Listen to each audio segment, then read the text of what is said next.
नजर डालेंगे खेलों के मैदान पर। इंटरनेशनल क्रिकेट कौंसिल ने क्रिकेट के तीनों फॉर्मेट्स में खिलाड़ियों की नई रैंकिंग जारी कर दी है।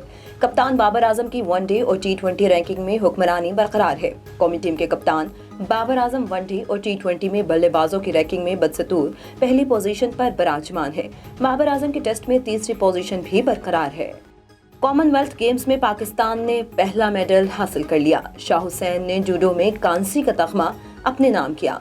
बर्मिंघम में जारी कॉमनवेल्थ गेम्स में पाकिस्तान के शाह हुसैन ने शानदार कारकर्दगी का मुजाहरा किया और पाकिस्तान को पहला तगमा दिलाया। शाह हुसैन शाह ने जूडो के 900 ग्राम 90 ग्राम कैटेगरी में कांसी का तगमा हासिल किया। उन्होंने जनूबी अफ्रीका के थाम्स लामजो को शिकस्त दी। दीगर खिलाड़ियों की नाकस कारकर्दगी के बायस पाकिस्तानी मेडल से ताहाल महरूम रहे। गुज़िश्ता इवेंट में शाह हुसैन शाह ने सिल्वर मेडल हासिल किया था। कॉमनवेल्थ गेम्स में पाकिस्तान की वाहिद खातून बॉक्सर महरीन बलोच, एथलीट्स शजर अब्बास और अनीला गुलजार का सफर इख्तिताम पजीर हो गया। 100 मीटर रेस में पाकिस्तान के शजर अब्बास ने चौथी पोजीशन हासिल की। पाकिस्तानी एथलीट ने 10.38 सेकंड में रेस मुकम्मल की। विमेन 100 मीटर रेस में पाकिस्तान की अनीला गुलजार आखिरी नंबर पर रही। पाकिस्तान की वाहिद खातून बॉक्सर महरीन बलोच भी अपनी फाइट हार गई।